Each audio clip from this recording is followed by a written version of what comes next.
Good afternoon, everyone. Thanks for joining us here at USIP. My name is Moeed Yusuf. I'm the Associate Vice President here for Asia programs at the Institute. I apologize, but everything I do is on South Asian time, so we're late by 5 minutes, and I apologize for that. It's my fault, not the speakers. Today's panel, the background, if I were just to summarize it, is this question that keeps coming back to a lot of us who study US foreign policy, but specifically in South Asia, is the question of US leverage. There are a number of things that we want actors in the region to do, be it sort of Afghanistan, Pakistan, India, the larger region. And always there is an underlying sense of frustration that things don't get done the way we want it done. And so the question there is it that we misrepresent our leverage? Is it that we look at things in ways that the region doesn't, and thus we sort of don't play it as it should be? Or are there other factors here that need to be looked at, and it may not be a question of leverage? But oftentimes we hear, Pakistan's policy and the need to move the needle on that, internal situation in Afghanistan and peace process. There are various policies to change the current dynamic of the region. But somehow or the other, the question keeps coming back to, do we have enough leverage to achieve what we want as the US? So that's sort of the framing of today's panel, and we couldn't have had a better lineup to discuss this. I'm going to quickly introduce my speakers. We'll turn over to them for short 5 to 7 minute remarks. We'll have a bit of a conversation, and then I want to make sure we leave sufficient time for all of you to chime in with your questions and comments. So let me very quickly introduce the speakers from my left to right. Bob Hathaway is a public policy fellow and director emeritus of the Asia program at the Woodrow Wilson International Center for Scholars. He directed the center's Asia program from 1999 to 2014. Before that was a professional staffer at the Foreign Affairs Committee in the House, has also worked as part of the history staff at the CIA before that. But my reason for inviting Bob, among others, is his latest book on the leverage paradox, Pakistan and the United States, which addresses exactly this question of leverage vis-a-vis Pakistan, but that also draws lessons for the larger sort of question of leverage, US leverage in the world. And I highly recommend his work for all of you. Tamanna Salikuddin is a long-time US government official, was senior advisor at the State Department, was a director for Pakistan at the National Security Council, has worked at the State Department in other portfolios as well, has been an intelligence analyst on Pakistan, and works on counterterrorism, governance, domestic reform issues in South Asia. But her most recent sort of assignment was spending time on the peace process in Afghanistan and the question of reconciliation within Afghanistan, including the Taliban and the regional picture there. So while Bob will talk to us about leverage vis-a-vis Pakistan, Tamanna is going to talk to us about the peace process in Afghanistan and whether the US has enough leverage to get what it wants. Dr. Anish Goel is a fellow at New America's International Security Program and just finished a 3-year stint as a professional staff member at the US Senate Committee on Armed Services. Again, has worked in the federal government for a number of years, including being senior director for South Asia at the NSC, which made him the senior most official reporting to the United States president at the time. And has various other private sector experiences as well. Finally, Jay Wise, who was till recently at the National Security Council, again as director for Pakistan. He has been part of the DOD for a long time, has been deployed to Afghanistan, but has been working South Asia from various angles in the government, for a number of years. But his real claim to fame is that he's at USIP these days. So we've got a perfect lineup for this conversation. We'd decided to start with Tamanna to talk about the peace process, then to Bob for Pakistan. Anish will speak to India, and then Jay will talk to us about some work he's doing right now on the issue of potential escalation in an India-Pakistan crisis to the nuclear level. And the way this is set up is the peace process in Afghanistan, Pakistan and leverage, India and leverage, and then everybody agrees no nuclear war is a good thing in South Asia. How do we get there? So with that, let me stop. Tamanna, I'll hand it over to you, and then we move on. Thank you so much to all of you for coming out here, for me, for organizing, and USIP for hosting us. Today, I do want to talk to you a little bit about the U.S. Leverage in terms of getting to an peace process in Afghanistan and actually reaching some sort of political settlement. And I think unlike my colleagues here, I would argue that the United States on this particular issue has a lot of leverage, actually, with both the government of Afghanistan and with the Afghan Taliban. And I think the real question, and maybe we'll discuss it more in some of the later questions, is whether we are very serious, whether we actually want a political settlement of the Afghan conflict, and if we do, can we then use our leverage to facilitate that?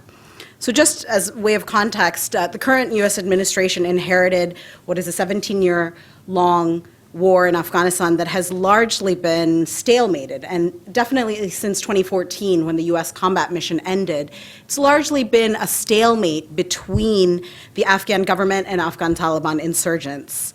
The battlefield is complicated by a myriad of international terrorist groups, Al-Qaeda early on, and then most recently Daesh or Islamic State.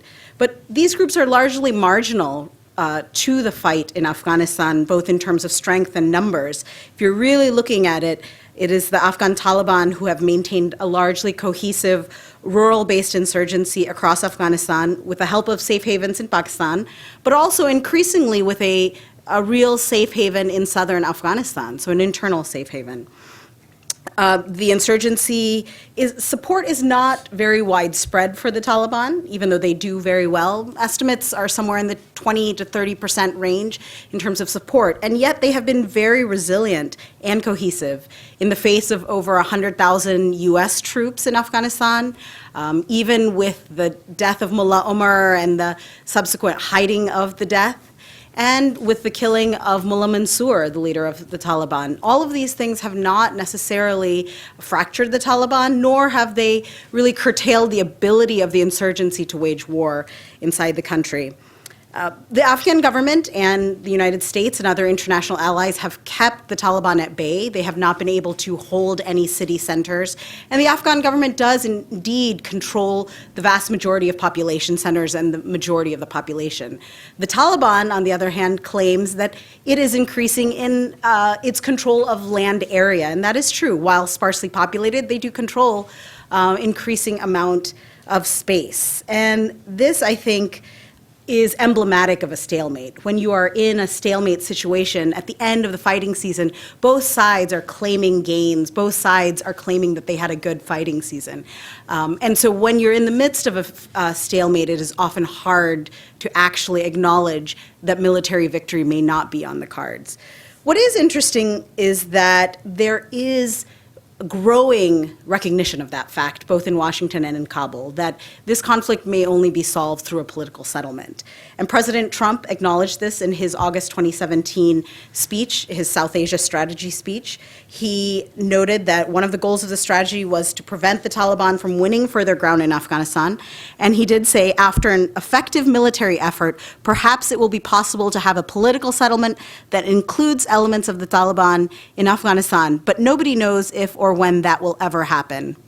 From this statement, and really for anyone who follows this, it's pretty clear that all sides want or claim that they want a political settlement, but they really doubt the sincerity of the other side. And they would prefer to increase their leverage or improve their negotiating posture through military aims. And so we continue to have the conflict.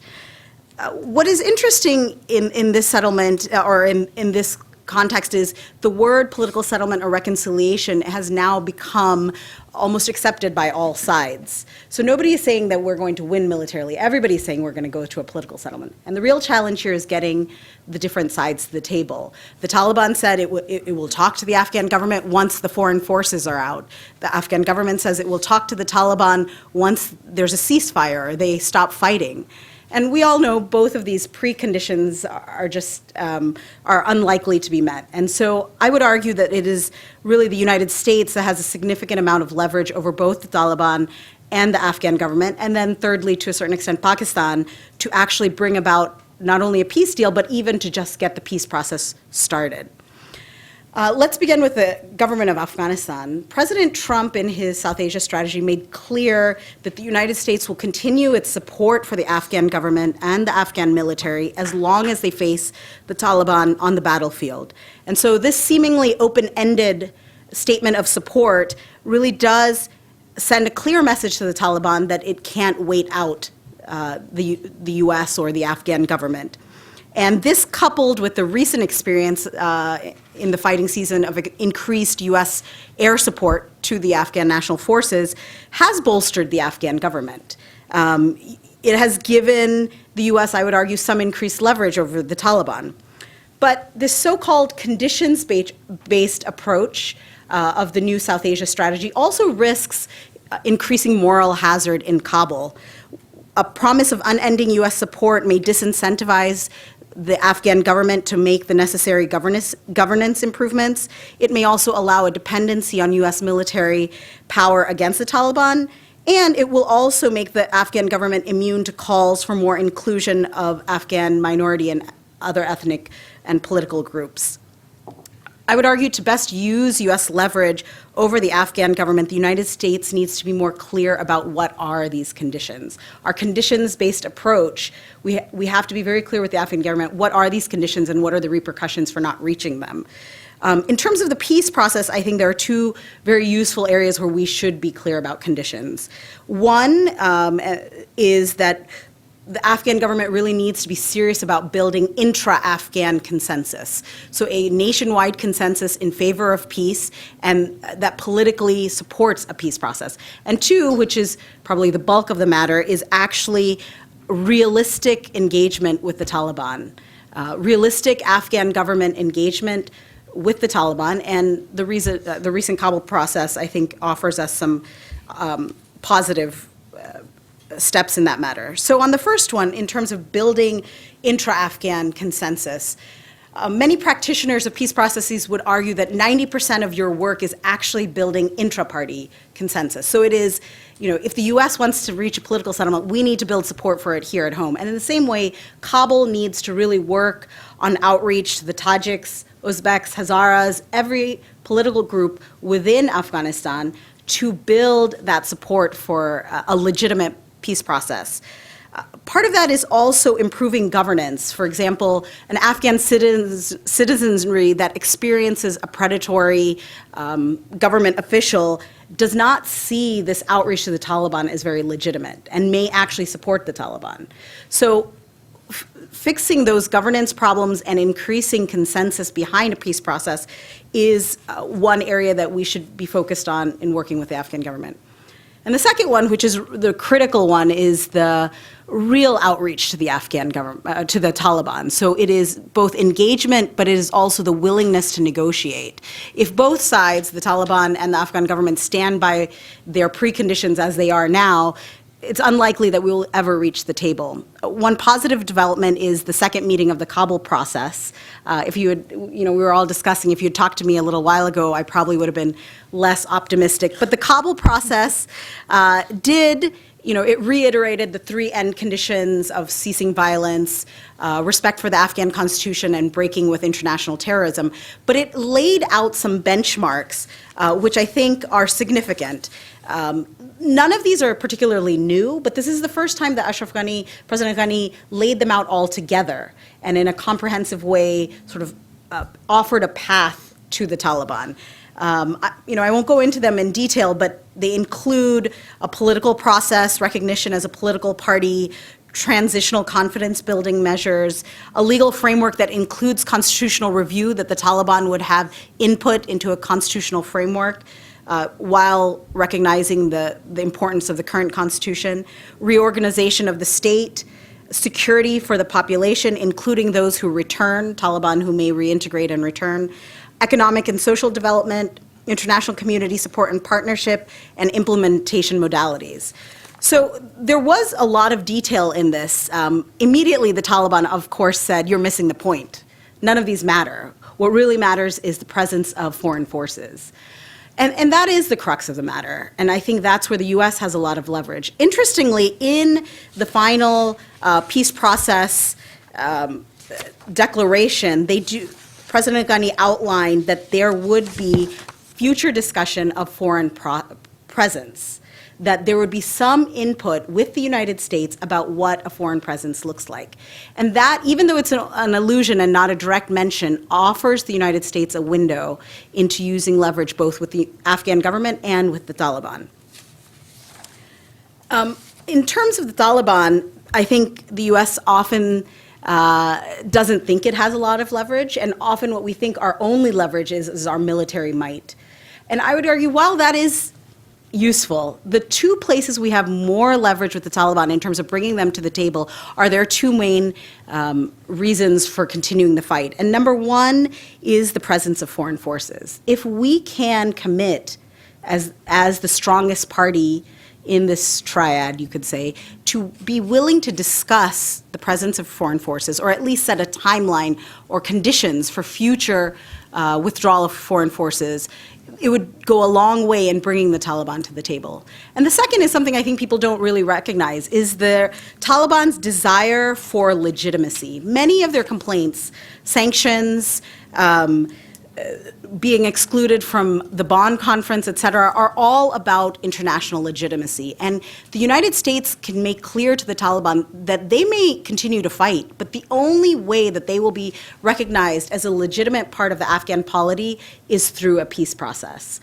Lastly, I know I'm running up on time, just in terms of Pakistan, on the peace process, I think Pakistan is becoming less and less of a factor on the peace process. The 2015 and 2016 era where we tried to work with Pakistan and we had Murray and some other things which didn't work out, the Taliban is less dependent on them for safe haven, with an internal safe haven, and they have a much more acrimonious relationship with Pakistan. And so that, I think, gives us leverage in terms of actual participation or stake in the peace process is leverage for Pakistan. So if we, with the Taliban and Afghanistan, can come to the table, Pakistan's stake in that peace process is actually leverage over them.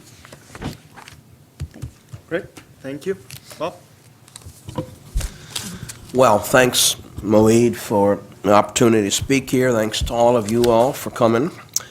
Moeed has asked me to consider whether or not the United States has leverage sufficient to compel a meaningful change in Pakistan's strategic calculus vis-a-vis India, vis-a-vis Afghanistan.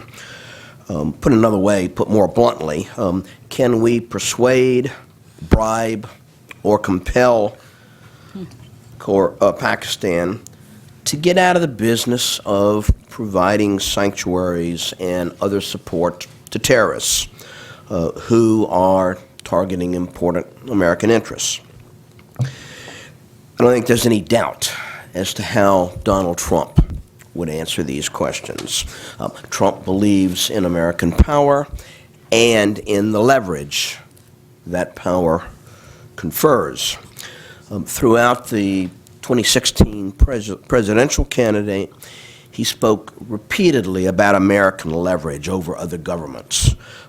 As president, he promised he would harness American power to force China and other U.S. trade partners to end unfair trade practices.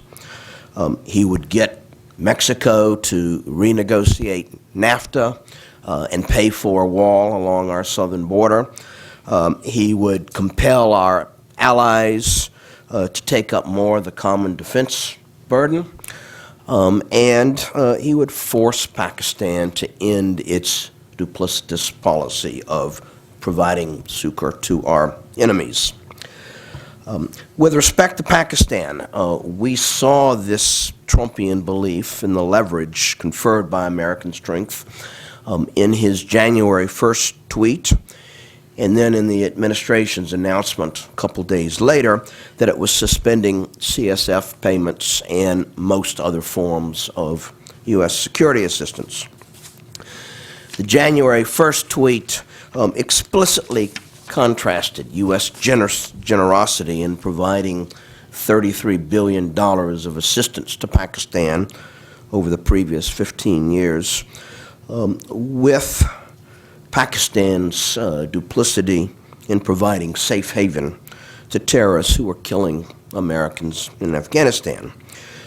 The aid suspension, American officials explained, should not be seen as impulsive or vindictive. Its purpose was not to punish Islamabad, but to give Pakistan incentives for better behavior. Moving forward, if Pakistan wished the benefits of American favor, then it would need to change its behavior. I think that's pretty obvious. That's what the administration's thinking on this was. It's been less than 3 months since the January tweet and the aid suspension. Thus far, American officials say they've seen little meaningful change in Pakistan's behavior. But I think it's way too early to avoid the conclusion that the president's attempts at leverage have failed. I think the jury's still out on this question and will be for some time.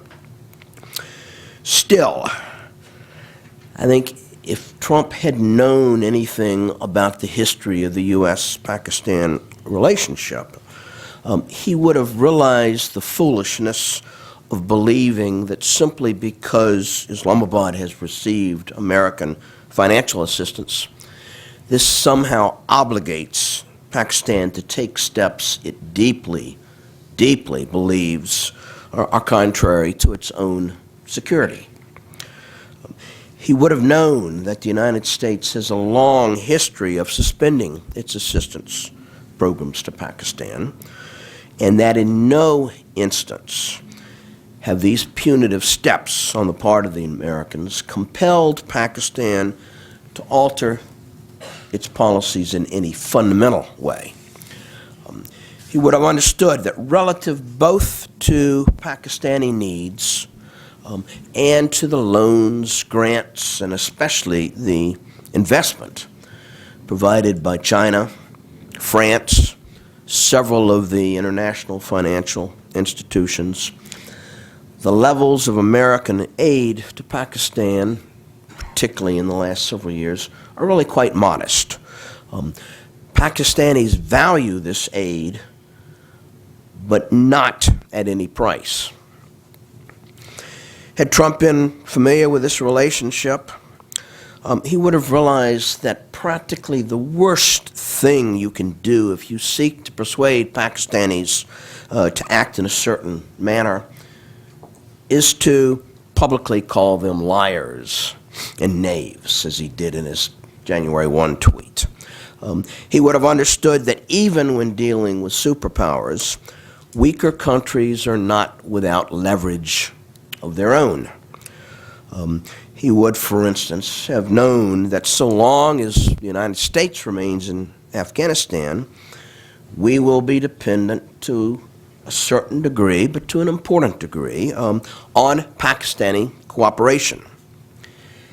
And this dependence makes it easier for Islamabad to deflect American attempts at leverage, and even makes it possible for Pakistan, clearly the weaker country in this pairing, make it possible for Pakistan to exert leverage over the United States, for instance, by threatening to close the G-locks and the A-locks vital to supplying American troops in Afghanistan.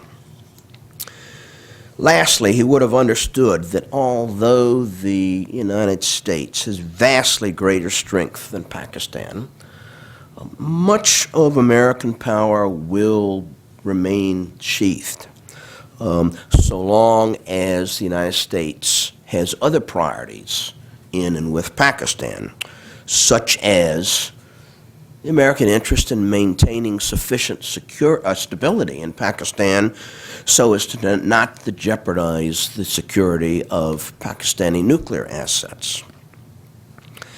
In other words, in dealing with Pakistan, and with other countries for that matter, the United States has the power to punish, but not necessarily to compel.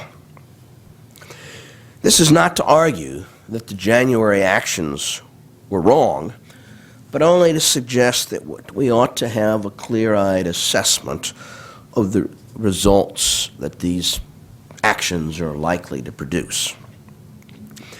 Now, I don't want to be misunderstood here. It's better to be strong than weak. Power can produce leverage, and leverage can work. I think we've seen a recent example of this in the last month's meetings of the Financial Action Task Force. The threat of being singled out and publicly embarrassed for providing assistance to terrorists, for being insufficiently vigilant in blocking funding to terrorists, led Pakistan to adopt new measures in the weeks before this meeting that had previously refused to take. Here, I think, is an example of where leverage has worked. I think the Financial Action Task Force meeting also tells us something else, that's something important about leverage. The decision to gray list Pakistan came about only after Washington had succeeded in peeling both the Saudis and the Chinese away from their earlier opposition to taking this step, which to me points out another significant conclusion about the effective use of leverage vis-a-vis Pakistan or anyone else for that matter. U.S. power is almost always magnified as part of a coalition, and especially when members of that coalition are states who have traditionally been inclined to protect or support the target country. This brings me to my final point. If we want to change Pakistani thinking about the wisdom of hedging with the Taliban, or about the wisdom of fomenting insurgency in Kashmir, we are far more likely to achieve some modicum of success here if we are able to get Pakistan's friends, and particularly the Saudis and the Chinese, to participate in the effort to change Pakistan's strategic calculus. On our own, notwithstanding our vast power, I'm convinced we are profoundly unlikely to be able to do this, no matter how much leverage we seek to exert. Thank you. Thanks, Bob. Thank you so much, and thank you, Moeed, for inviting me to speak on such a distinguished panel. You know, Moeed, when he asked me to speak on the panel, said, I want you to talk about U.S. leverage over India. And I thought about this for days, and I asked other people, and I thought about it some more, and what I concluded is that we have no leverage over India. And so I started thinking about this concept of leverage overall, and I think it's a funny concept for India, because the idea of leverage is trying to get another country to do something they would not already want to do, or something that they don't want to do. And for India, that's never going to work for the United States. We have never had leverage over them. In our entire relationship with them, you know, whenever you count it starting, if you count it as independence, or if you count it, you know, after the Cold War, when we really started interacting with them, we've never had any real leverage over India. You know, I was part of the civil nuclear deal negotiating team, you know, about 12 years ago, And even then, we didn't have any leverage over India. We were on the cusp of delivering India from 35 years of nuclear isolation, and they were always ready to walk away if it wasn't exactly how they wanted or if the perception was wrong. And so even then, we didn't have leverage over India. Some people say that, we might have leverage if we still dangle this idea that we're going to support them for permanent membership in the UN Security Council. But the problem with that is the Indians view these sorts of things as righting historical wrongs. That was how they viewed the Civ nuke deal. That's how they view the UN Security Council debate. They say, this is something you people should have taken care of 60 years ago. So thank you for putting it right, what you got wrong back then. And so even that does not provide us with any leverage. The only time when we've even had a slight modicum of leverage over the Indians was when we were thinking about lifting tariffs on mango imports. And that was something that the Indians really wanted. And so that was the only time that we came close to it. And the reason that we don't have leverage over India is because India is different. It's not dependent on the U.S. in any way. It thinks of itself on equal status with the United States. And so it will never sort of go down the pathway of allowing itself to become dependent upon something India is doing. If you ask about leverage over India, in my mind, that's the same as asking, does the U.S. have leverage over the U.K., right? And the answer is no. We can ask them to do things. We can try and convince them to do things. We can talk to them about doing things. But we have very, very little leverage to force them to do something that they don't want to do. So for India, I think what we need to talk about more is sort of traditional basic diplomacy, which is the art of getting a country to do something that you want while getting them to also believe that it's what they want. And that is something that we have employed many times with India over the past 20 years. And for a country like India, it's about the United States aligning its objectives and aligning its interests with India. And so the good news is that in the situation in Afghanistan, right now our interests are starting to align already. By and large, the United States and India want the same thing for Afghanistan, which is a stable, safe, secure country that is not a safe haven for terrorists and is not influenced unduly by its neighbors. And this is something that I think that the United States and India can work together towards achieving. Now, the problem is, I think, honestly, is not that we're trying to get the Indians to do more. As the president said in his speech back in August, that one thing we want as part of this strategy is to get the Indians to do more. I think the Indians are ready to do more. And honestly, they have the skills and the abilities and experience in the region to really be helpful. But I think the U.S. needs to prioritize what it wants the Indians to do. We referenced earlier that for a long time, the Indians were ready to do more, and we were the ones holding them back.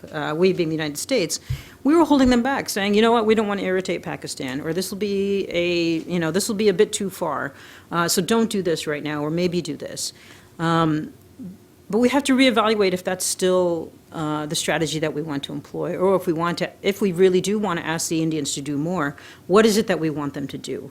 I think everyone agrees that putting boots and troops on the ground in Afghanistan is probably a step too far. But there's lots of things short of that we can ask them to do. Training of the civilian government in Afghanistan, international development assistance, in-kind contributions of money and other types of resources. In all of my conversations with Indian government officials, they are ready to do all these, and they will point out that they have been doing them for many years now. And so it's a matter of, I think, coordinating a little bit more with the Indians and not convincing them, but aligning and guiding them in terms of what would be most helpful in Afghanistan moving forward. One area, though, where our interests do not align, where the United States needs to be careful, is that India is never going to take over as sort of the prime country responsible for the situation in Afghanistan, because they do not want the United States to leave. They have every interest in the United States remaining a significant presence in Afghanistan, both diplomatically and militarily.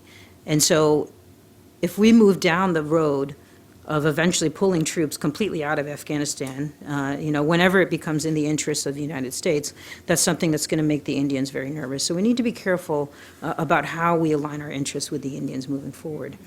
I'll also say that more broadly, we need to think worldwide in terms of our priorities with India. We're in this situation right now where we're asking the Indians for lots of help on all sorts of things.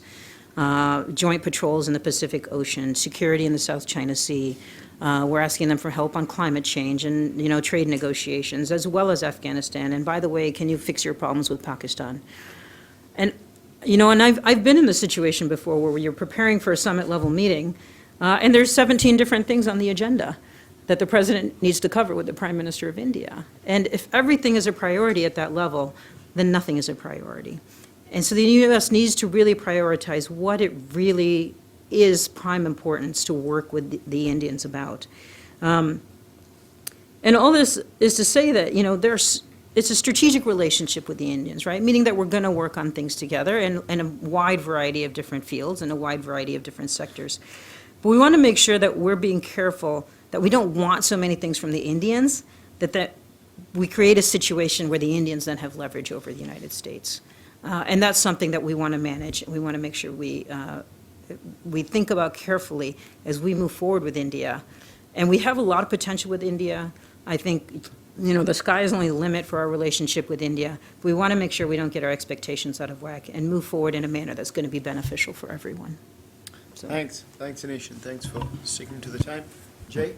Great. Thanks, Moeed. Thanks for hosting this. And if I might just thank you to USIP for allowing me the chance to take on this fellowship and study here for a little bit.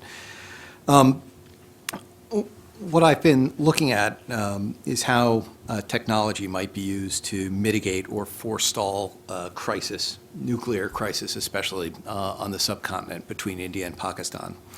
And the first thing I'd highlight is that nuclear crisis is still very possible. As everybody here, I think, knows, the most likely scenario for a nuclear crisis is one in which there's a major terrorist attack in India that India attributes to Pakistan, that takes reprisal attacks that, in the ensuing tit-for-tat, oversteps one of Pakistan's perhaps poorly defined red lines, and the situation tips over into a nuclear crisis. That's obviously still very possible. You have, whether you're talking about a Lashkar-e-Taiba or Jaish-e-Mohammed that's able to launch attacks with its current capability into India, even groups that are somewhat degraded would still be able, conceivably, to launch high-profile attacks. Even terrorist groups that are less associated with Pakistan, like ISIS or Al-Qaeda, could still be able to launch mass casualty attacks that India could then mistakenly attribute to Pakistan. There are also border disputes, cross-border incursions, ceasefire violations, cross-border shelling, all of which lend themselves to potential escalation. In addition, there are over the next, I would say, 5 to 10 years, we're likely to see things change that have the potential to accelerate crisis. The development, the miniaturization of nuclear weapons, the further development and potential deployment of tactical nuclear weapons have the potential for lowering the threshold for nuclear use or making those thresholds less clear. The development of ballistic missile defense or MIRV technology have the potential to increase increase pressure to fire first or to escalate first. And then finally, the U.S. position in the region is changing. The U.S. has typically been able to, been an honest broker that would manage crises by intervening on both sides. I think we've heard Bob sketch out how the U.S. may be unable to coerce or compel Pakistan and therefore might end up estranged from Pakistan. We've heard Anish talk about how the U.S. is still searching for the right way to build the strategic partnership with India that it seeks. So in the next 5 to 10 years, the U.S. role in terms of crisis management might be very different. So the pathways for crisis are still there. The forces that could compound or accelerate crisis are emerging, and the U.S. capacity to manage the crisis is, at the very least, in flux. So in taking a survey of the landscape, we've thought about ways to use technology, perhaps, to mitigate the potential for crisis, or at least the potential for escalation. Doing so, I've looked at a series of proposals from the late 1990s and early 2000s about building transparency between India and Pakistan. Cooperative aerial monitoring arrangements, for instance, that were based on the Open Skies Treaty, based on the Open Skies Treaty. Obviously, those proposals, some of which came out of Sandia, some of which came out of the Simpson Center, fell somewhat flat at that point because there was little political will or interest in those kinds of arrangements. But they sought to, create a common understanding of what was going on across the border. They sought to reduce the likelihood of inadvertent escalation by creating certainty about the lack of major military incursion. And they sought to offer a common venue for discussion about things like cross-border incursion or the movement of militants or ceasefire violations. What I would argue is that there is another way. The developments of the past 10 or 20 years have opened up another venue to think about the potential for transparency here. When I was working at a small NGO in the late 90s, we were trying to use imagery to find, commercial imagery to find mass graves in the Balkans. And at the time, we had imagery that was incredibly hard to secure. It took a day, if not days, to find, and it was so, the resolution was so low that you could barely tell a village from a grove of trees. What's happened over the past 20 years has been an explosion in the availability, the resolution, the persistence of commercially available imagery.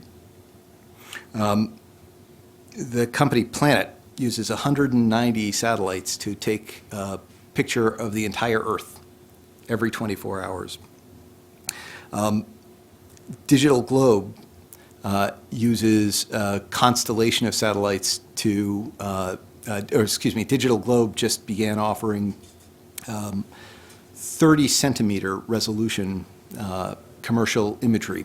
That's enough to be able to tell an armored personnel carrier from a tank, for instance. And it's about between 10 and 20 times what used to be legal, 10 to 20 times greater than what used to be legal from the U.S. government years ago. And then you find NGOs beginning to use these tools far more widely. For instance, NGO affiliated with George Clooney, and yes, if you think I'm name-dropping George Clooney to keep everybody awake, you're probably right. Actually was able to do monitoring of ceasefire violations in South Sudan using commercial imagery. Again, able to tell the location of a towed howitzer, able to tell the location of different military vehicles, and to such a resolution that they were able to pinpoint their movements over time. In short, the raw tools are there to create the functional equivalent of an open skies agreement in South Asia.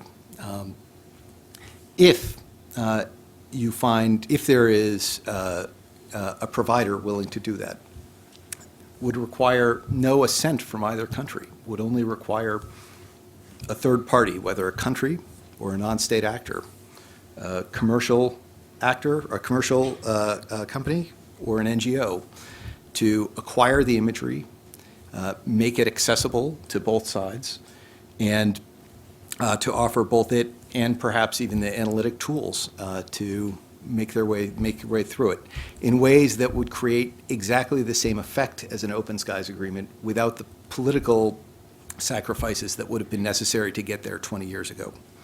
Now, there are a lot of obstacles to a relationship. There are a lot of obstacles to a regime like that, and a lot of modalities that would need to be worked out. And you would need to scope such an activity precisely so that it didn't create more insecurity and instability on the subcontinent than it resolved. But it's now possible to take those steps. I just highlight that as one potential avenue to mitigating the prospects for crisis, because again, over the next 10 years, we're likely to see crisis dynamics. The raw ingredients for a crisis are likely to stay extant. The dynamics that provide for escalation are likely to sharpen and increase, and the role of the United States will be in flux. So we need to start looking for these tools that don't necessarily implicate the United States in a central role sooner rather than later. I'll give that back to you, Moon. Thank you. Appreciate everybody keeping to time, because I'm terrible with moderating that part of it. So let me first ask if anybody has any reactions to what you've heard before we... I'd like to underscore the importance of something that Anish said. If you think about the context of 2005, 2006, and from the American standpoint, what a gift we were proposing to give the Indians. We were going to bring them in into the international nuclear regime after 2 generations of nuclear apartheid, as they saw it. Anish says, I was there, I was part of that negotiating team, and believe me, we didn't have any leverage. That really struck me as quite extraordinary, and yet it sounded right. I'm not surprised. But I think it's a very useful example to remember as we think about the benefits of American favor and how much leverage this should give us. And yet the Indians saw it very differently. We were simply rectifying a historical wrong. They shouldn't have to buy that. We should be willing, the world should be willing to simply take the step which it should have taken 40, 30 years ago. So I'd just like to really commend him for making that point. Anybody else? Okay. So let me just throw out a couple of things here, and then we'll sort of open it up for questions and comments. Bob, if I may just take this thread forward and ask you, and again, what Anish says sounds right to me, but then the question is, would the Pakistanis come back and say, well, maybe our fault was we gave you too much? And if we were to stand on this and say, sorry, thanks, we're not going to deal with you, maybe we end up better. So is the problem here not that we don't have enough leverage, but perhaps we feel we have too much leverage because in the past it may have worked, 9/11 and, everything else? Well, 9/11 is always, or 9/12, is always the example people use of here was a skillful application of American leverage vis-a-vis Pakistan. Well, yes and no. First of all, it was exceptional. I don't think we learn much about the routine exercise of leverage by looking at that example. But I think equally important, after, I don't know if Armitage threatened to bomb Pakistan back to the Stone Age or not. I doubt he did, though anyone who knows Rich Armitage knows he was clearly emphatic. But regardless of what we exactly said, the Pakistanis didn't cave. There then involved a process of weeks where the Pakistanis bargained. They gave us some, but not all, of what we wanted. So even in this instance where it is suggested this is a perfect example of leverage, it simply wasn't as straightforward as that. More generally, I think, to getting to your question, I think we misunderstand the nature of leverage. I think leverage is most likely to be successful when we can persuade a country to work with us rather than compel them to work with us. And I think that's frequently where we've gone wrong in our dealings not only with the Pakistanis, but with a whole host of countries as we have sought to leverage them. Anish, if I may quickly ask you, in some ways what you say, as Bob put it, is extraordinary. At another level, because all of us work in this space, I'm not surprised. But the question then I would ask you is, if we are headed down the same path with India, as was the case with Pakistan in some ways, which is, oh, we've done so much, you don't give us anything in return. You go to Pakistan and say, we've done everything for you, and here you are, ungrateful souls. And on India, how I would put it is, you've talked about Afghanistan, but there are other theaters. Iran is a very clear example where I don't think interests overlap or India would be willing to go as far as the US may want. Even on China. I mean, we talk about counterweight. Quite frankly, I don't find anybody in India who says, I am willing to play your proxy here. Yeah. Wherever it overlaps, it's fine, but beyond that, not. So is this another path where we're going to end up at a point where people are going to start talking about the favor that the US did to India and nuclear deal and this and that, and here they are when it really comes to it, they're not giving us what we want. So is this the time to correct what we think we may get in return, or do you think this is qualitatively different? No, I think that's a very good point, and I think you're right that we do need to, and I wouldn't use the term correct what we think we're going to get, but we need to have realistic expectations, I think, for the U.S.-India relationship. One of the pitfalls the United States has fallen into again and again over the last 15 years is that expectations for the India relationship get wildly out of whack with reality. And we saw it with Iran. We've seen it with the awarding of the multi-role combat aircraft contract, which everyone in the U.S. government at the time thought was coming to the United States, and it ended up not. And we see this on various issues. And the thing we need to keep in mind when working with India is that we are not going to get everything that we want from the Indians, and that it's going to be a sort of a back and forth, and that the Indians are going to do things based on their own national security interests. And so we have to account for that, and we have to work that into our strategies for India. But the key, I think, is staying on an even keel and not letting expectations, sort of get out of whack with reality. So. Tamara, let me ask you two questions. One, why is it that I cannot find anybody in the region next to Afghanistan, Pakistan, China, Russia, Iran, Central Asia, whatever, who believes that the US is serious about a peace process? If that's the stated position, why is it that everybody says, sorry, you're not, that's not what you're after? And second, on the Pakistan part, because I know you work that and that conversation keeps coming up. I mean, Anish mentions India is going to do what is in its national security interest. Perhaps Pakistan is doing what it thinks is in its own national security interest. And then, as the question becomes that what we are asking, perhaps even we would not do if we were in their shoes. In which case, leverage is a moot point. Because if you're asking a country to basically, you've gotten X number of US dollars, here is what we want you to do, and the country says, not in my interest, I would argue that's rational on their part. Thanks, Mohit. I think the two questions are actually a bit interrelated. Let's start on the why people don't think we are serious about a peace process.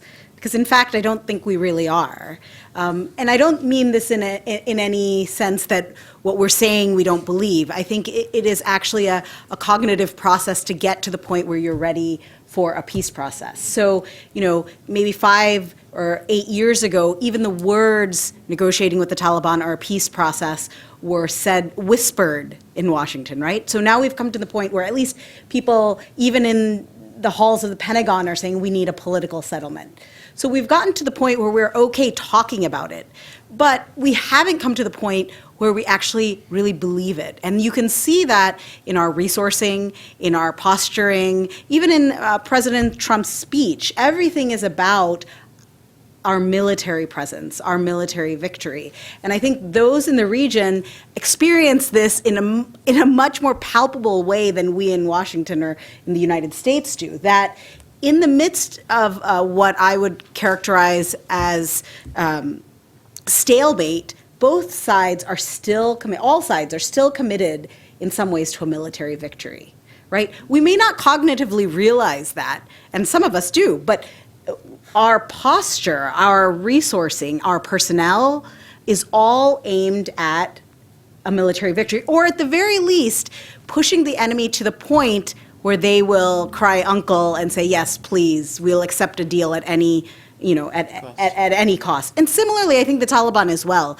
They believe, even with our saying that we will stay in Afghanistan as long as it takes, they're like, we've seen this before. We kicked out the Soviets. We can do the same. And their hardliners, similarly, are mirror imaging us and are committed to a military fight. So I think it takes time continually to come to the point where you are actually believe that there is not a military victory. I also think there's one complicating factor here. It's that we talk about the Taliban, and it exists in the vocabulary, in the realm of international terrorism, right? So maybe in a different generation, it was easy to say we're going to talk to the FARC, we're going to talk to the IRA, but now, at least in terms of political costs, there's a lot more political costs to say I'm talking to the Taliban.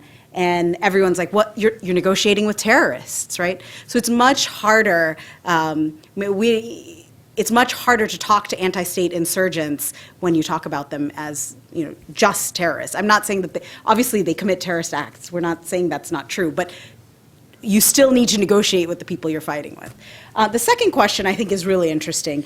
If the whole region thinks that we are not serious about a political process, right? So then they think we are committed to a military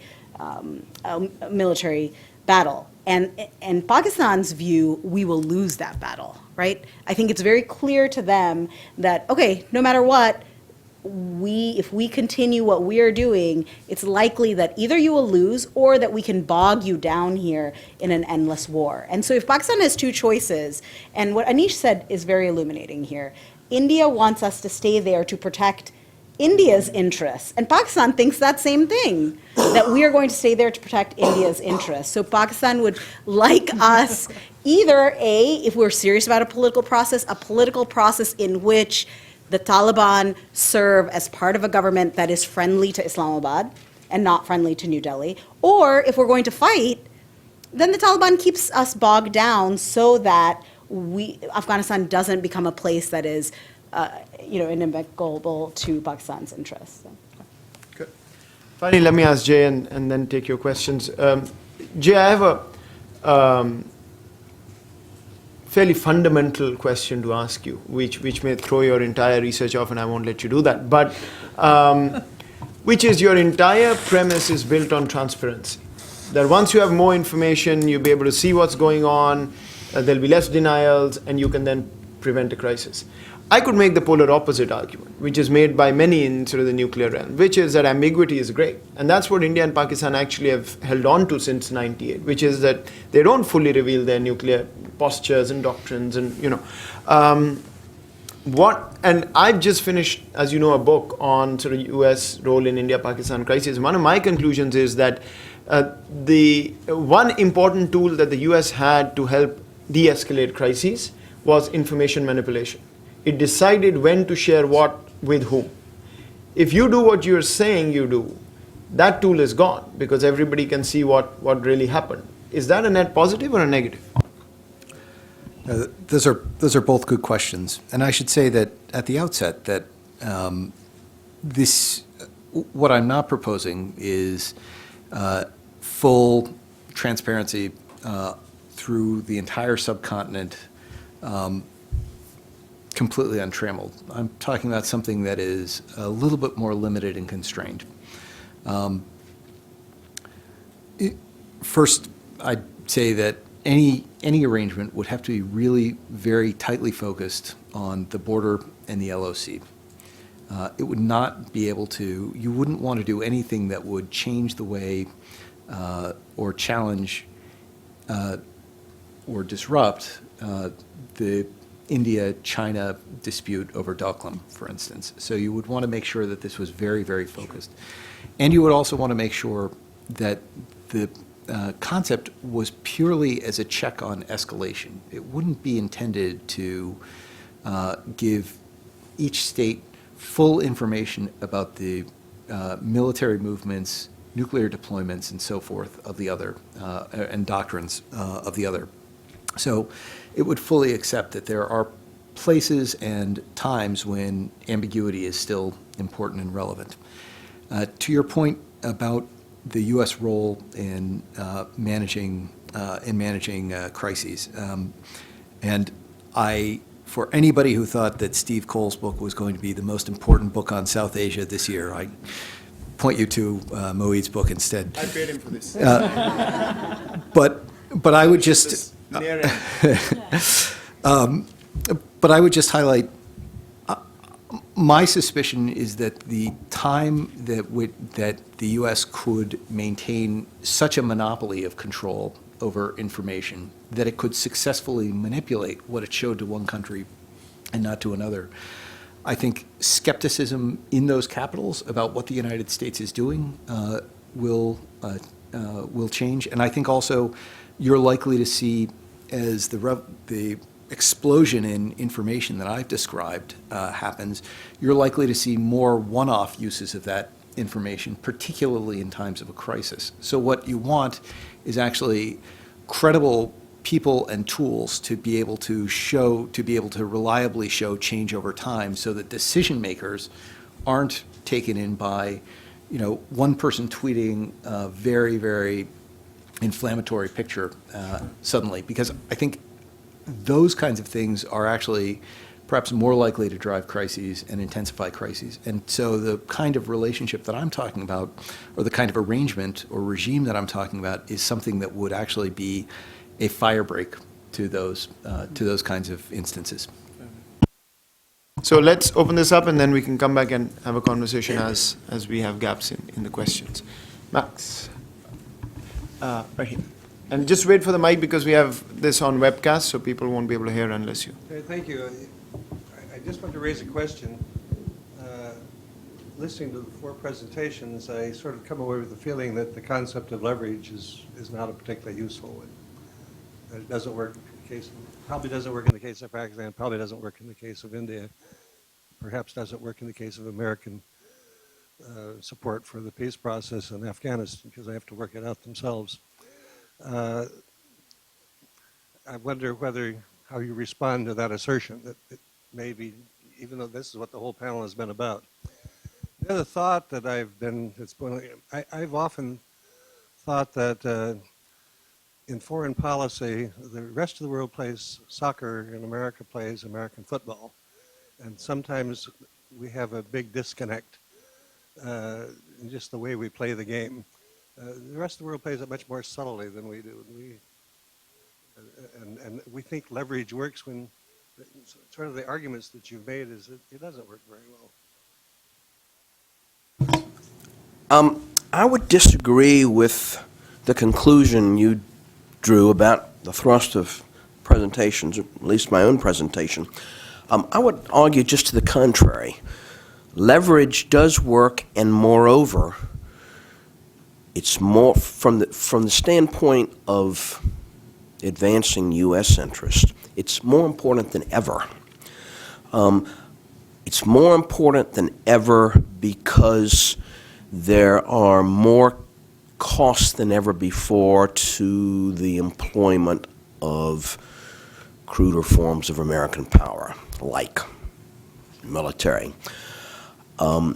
There's a greater multiplicity of actors on the international stage, including non-governmental actors. But I think we don't have, and this is not just Trump, I think this is every American president, at least since the end of the Second World War and probably before, we don't really have a very good understanding about how to exercise leverage. It's not simply about dispensing or withdrawing American favor. I think it's much more, and I briefly alluded to this, about building relationships, about creating a sense of shared purpose, about creating a sense of obligation, so that the other party feels it's in its interest to go along with you. I think it is. I mean, that's the way I define leverage. To me, leverage is persuading another party to take steps that it might otherwise not want to take or feel to take. And I think feel it's in their interest to take. And I think you can do this in less subtle or more subtle ways. The last thing I'll say is I am less convinced than maybe you are that the Americans are different in this respect. I think all great powers, let's say at least since the 17th century, though probably before then too, believed that great power afforded them great leverage.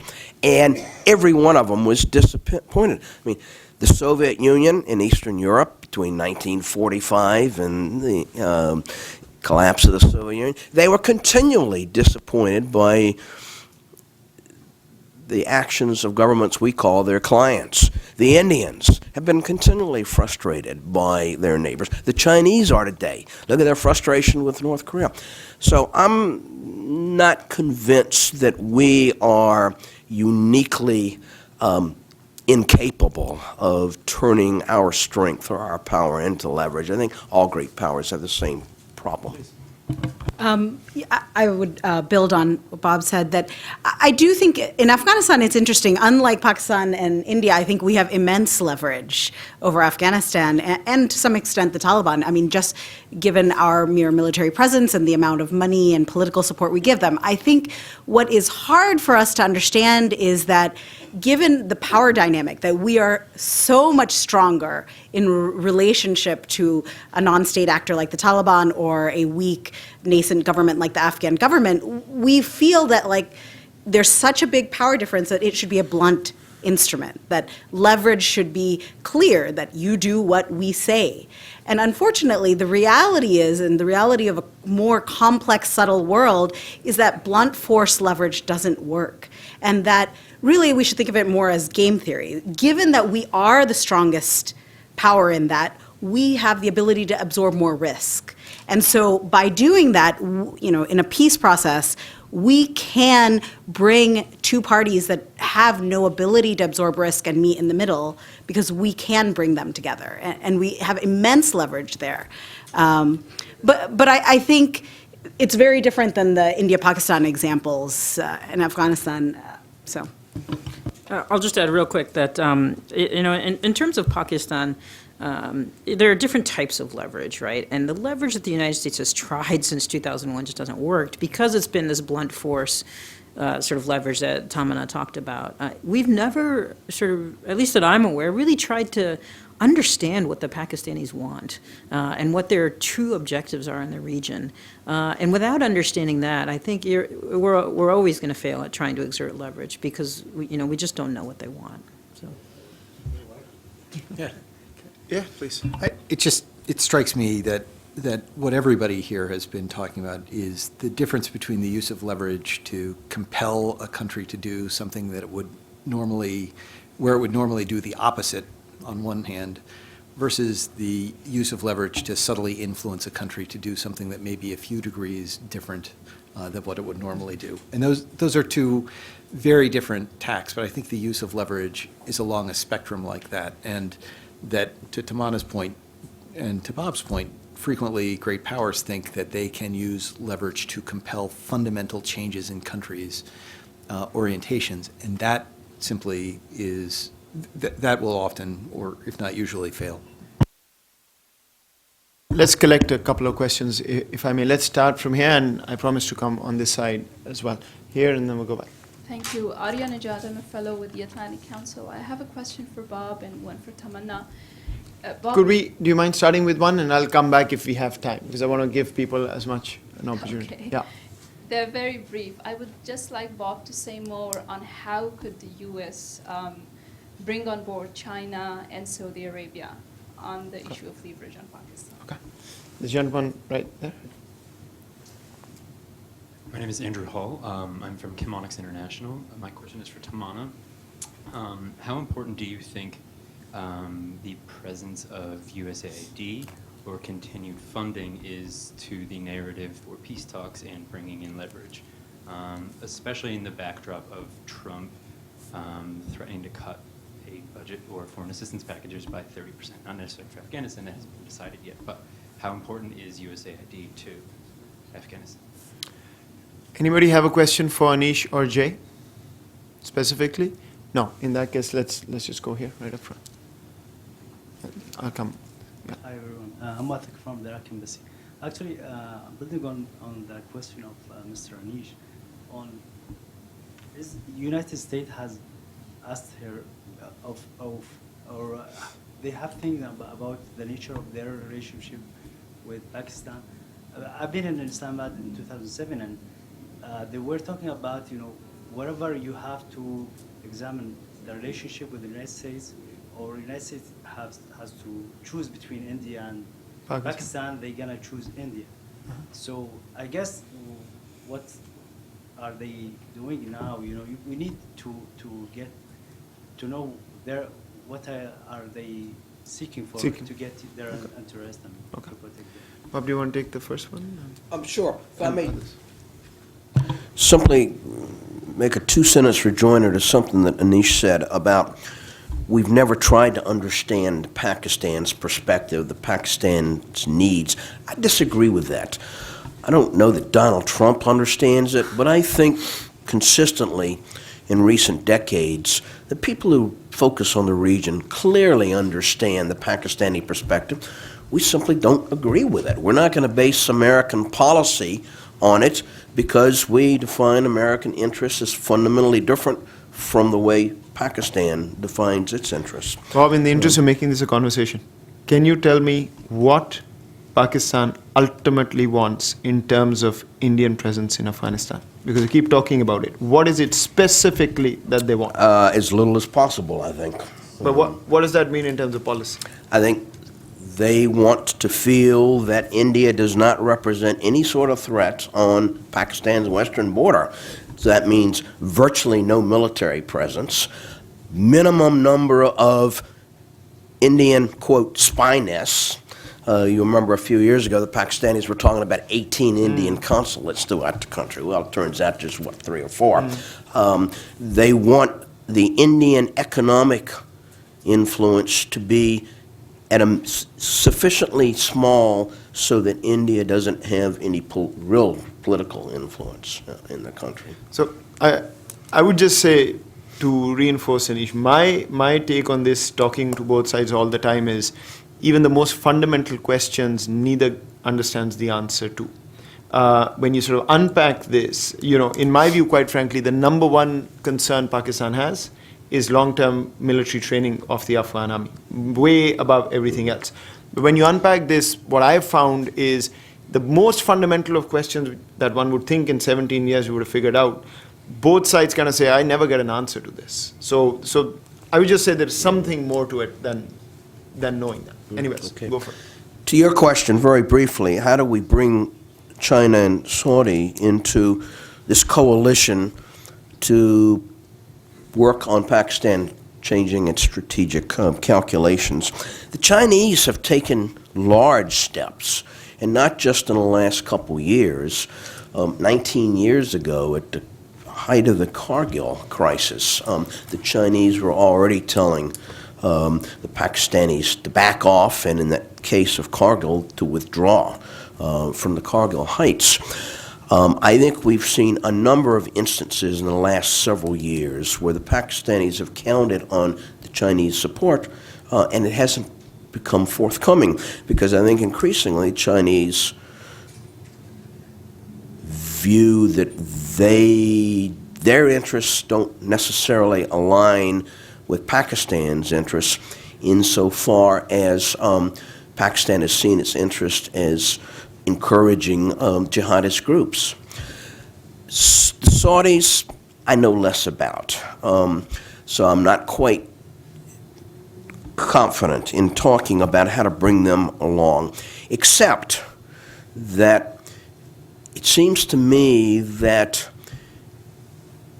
for issues that are important to us, and I think getting Pakistan out of the business of sponsoring jihadi groups is clearly an important interest, we are more likely to succeed if we can not only make that an important item in our agenda with the Saudis, but also for the British to have that as an important item in their agenda with the Saudis, and the Germans, and the French, and other international actors whom the Saudis want to cultivate.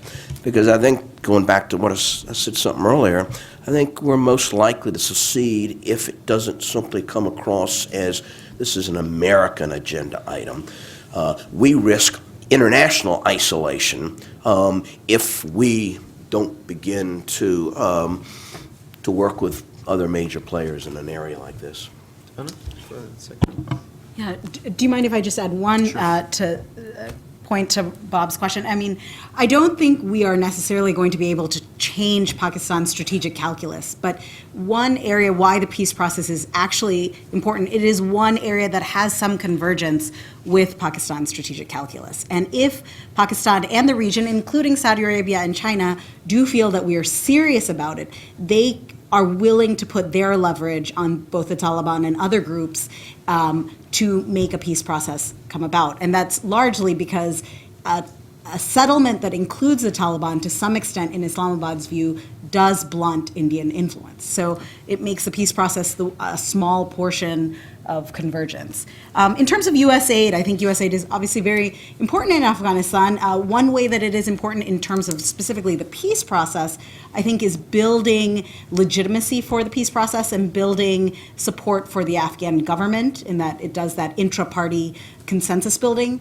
The one big problem with it is that the U.S. aid that I know can function very well in government-controlled areas that are pretty stable, that already support the government, that are already see the government as legitimate. Or, and we don't want to talk about this, but some of that aid money can flow into Taliban-controlled areas, which are stable, which are already functioning, schools, et cetera, can function in certain Taliban-controlled areas. The real places where we need U.S. aid are the contested areas, and those are the places where we can't send U.S. aid because of security reasons and because we can't monitor the activities. So I think that's a real challenge for U.S. aid. Anything on this side? No. Okay. Let me get one here, and then I'll come back. Yeah. Thank you. I have two questions. It's very interesting all the presentations and how you elaborate on the leverage approach. My question is very straightforward. Two questions. First, the fact that I'm from Portugal. The fact that United States is now sending two messages. One is going out of multilateral organizations, at least is decreasing his interest. Mm-hmm. And the message of American first, how this impact in the leverage approach at least in South Asia? What is your view on that? Thank you. Good question. Lady in the back.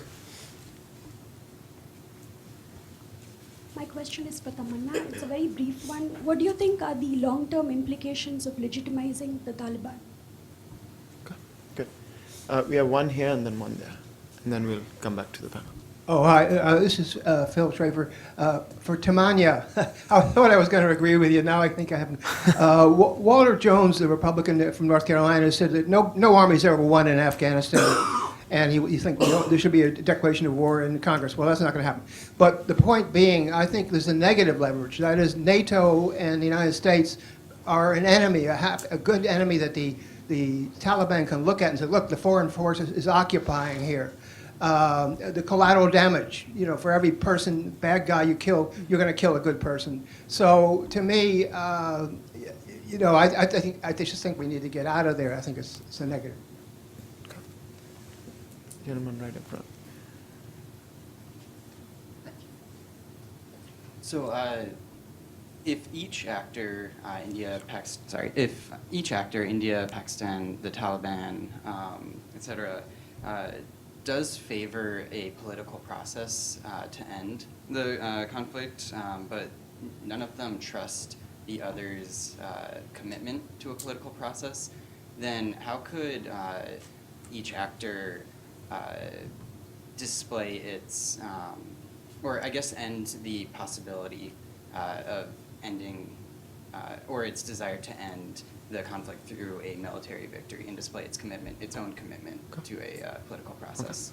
Let me start from this side and ask if Jay or Anish, you want to say something? I'll just real quickly on the question about leaving multilateral institutions and the slogan of America First and the impact it has on leverage. I think if you look at it in a broad sense, sort of in a global sense, then it does have a huge impact on not only on leverage, but all of our relations sort of worldwide in terms of, you know, our ability to work with other countries, you know, and our ability to speak in a multilateral forum. But I think if you sort of look specifically at Afghanistan, it has less of an impact because, I mean, NATO plays a role in Afghanistan, but it's a very supportive role to what the United States is doing. So I think for most of these countries, the United States is it already. And so the fact, whether it's United States or NATO, I don't think they differentiate. And the America First sort of slogan is, as far as I understand it, is really about manufacturing and trade. And that's not something that's a real concern right now for the Afghan peace process. Rana, Bob? Should I answer the Sure. other question? Please. I'll start with your question in the back about legitimizing the Taliban. I mean, I agree with you that we don't want the Taliban as it exists now, as it is fighting. Nobody is saying that we should legitimize them or claim that they are legitimate in their claims to be a government or anything like that. I think we're very clearly on the side of the Afghan government. I think there are many safeguards. In 2009, the U.S.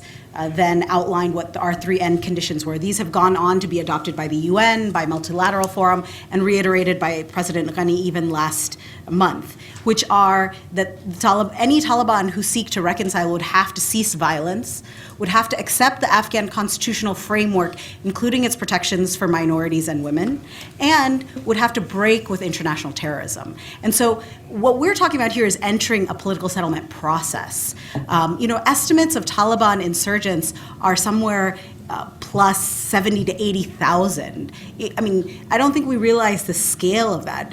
Worldwide, people say ISIS is like 13,000, right? I mean, the Taliban is a huge factor in Afghan society. And so you will not be able to kill your way out of this. That's the reality of the fact, right? And so if we want to bring Afghanistan out of decades and decades of war, and not just the 17 years that we're here, we have to find a way for those who are fighting, who are not fighting forever, who are actually have some grievance, be it local or national grievance. Is there a way, a mechanism that can guarantee that the Taliban do not support international terrorism, that can close ungoverned spaces, but also bring back many of them into the polity? And I think from an American perspective, it's easy for us to think about it as black and white, Afghan government good, Taliban bad. I think that's a very simplistic understanding. The average Afghan's experience of both the Taliban and Afghan government are often not good, right? Being a woman in Afghanistan, whether you're in a government-controlled area or a Taliban-controlled area, is not necessarily a positive experience. But ending the war does require political dialogue. And that process, there will be people who don't reconcile, who we cannot reconcile with. And that's okay. But I think not trying dooms Afghanistan to endless war. So the negative leverage, I actually agree with you to a certain extent. So, President Trump in his speech even says his inclination was just get out of there, right? It is true, the presence, the Taliban and even the Haqqani network, I would say, don't have homeland aspirations, right? They fight us in Afghanistan. So maybe our mere presence causes not just them, but a host of other militant groups to continue to fight us there and increases instability in the region, really.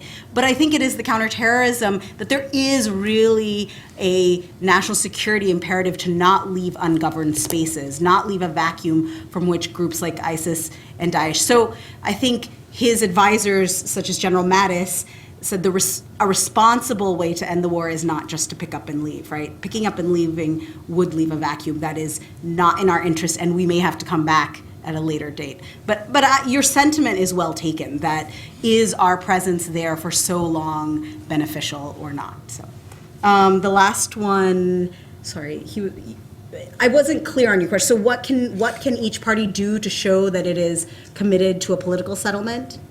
I think there's a lot they can do. First of all, what you're hearing publicly, even though these are recycled points, a lot of them still have a lot of preconditions. So the Afghan government says, you must cease violence before we can talk to you. The Taliban says all foreign forces can leave before we talk to you. I mean, the US has different things that we've put in.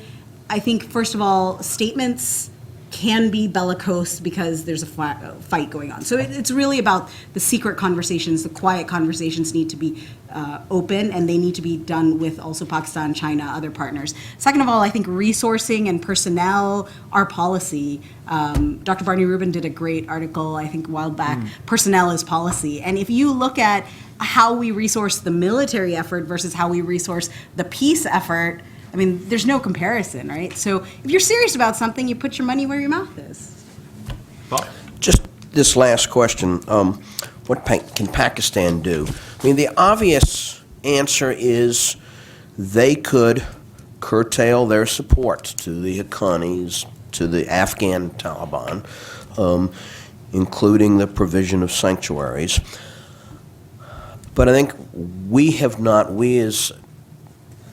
as Washington have not sufficiently recognized the extent to which many of those now opposed to American and NATO forces in Afghanistan reside in Afghanistan. If it ever was, and I think at one time clearly was important, it's far less important. The question of cross-border, you fight, then you go back across the border and recoup. That's not nearly as central militarily today as it used to be. So I think we need to be modest in expecting that a change of Pakistani policy is going to have an impact on ending the war. More modest than maybe we are. Well, for once, we're going to end on time if we didn't start on time. So I think I won't sort of try and summarize what you've heard, but just to say that at USIP, all of you, we fill your inboxes with invites for events, but we've tried hard not to only focus on the news cycle, but to also talk about some deeper issues like this one. And quite frankly, leverage is an issue that many of us struggle with. In some ways, the way I look at it is, US is able to get countries to do something when they see it in their interest. But when they see it in their interest, there's no point having leverage because they're going to do it anyways. And when you want to change behavior, we draw a blank more often than not. For South Asia, I will say, Bob, I was struck by one comment you made, which is that leverage for you is that you need to make the other feel that it's in their interest to do something. I wonder whether there is a missing piece here, which is actually to try and make it in their interest to do something. Because making somebody feel something is less likely to happen when you're talking with states. And there, I think, there are tough decisions to be made. And on South Asia, at least, not that this is about my view, but quite frankly, I've argued for long that the elephant in the room is the India-Pakistan conflict. And we've tried every single thing on earth to change everybody but touch that. And perhaps then we undersell the whole idea of US leverage because we approach it in ways that are nearly impossible. So, I mean, I don't know, but I think there are larger questions to answer. The final thing I'll say is, and all of you perhaps know this better than me, but in our experience, in a lot of cases that we've dealt with this, policymakers around the world, and many are sitting here, so I don't want to be too confident about this, but policymakers around the world find it very hard to put themselves in the opposite number's shoes and see whether they would do what we're asking them to do. And oftentimes, I would argue we won't do what we ask countries to do, and perhaps that's again a point where leverage may not. So anyways, this debate is to be continued. We didn't expect to get an answer here, but we've raised more questions, which is exactly what we wanted to do. Thank you so much for joining us, and please join me in thanking the panel.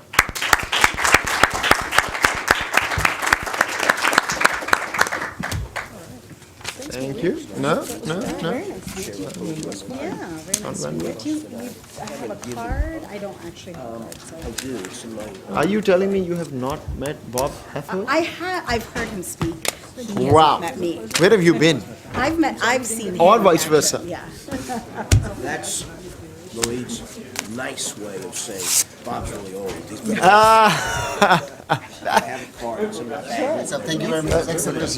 And we appreciate your concluding point. Hi. The elephant in the room. Nice to meet you. I was going to ask you last week, what you think, just not something I've been meaning to do for years. What you think of Rick Olson's piece? Oh, I think Ambassador Olson is quite correct. I mean, I worked with him. I think there are visions. Yes, I have seen it. I mean, I think there That's the way is these things some always real, are, right? Because we don't have any answers, right? It's about come and we ask a bunch of questions. I like it, and I've thought of it Yeah. as well. And I've actually written that somewhere. But the next question would be, there's 3 tracks. And the first track is maybe Asher thought he's already taken a baby step.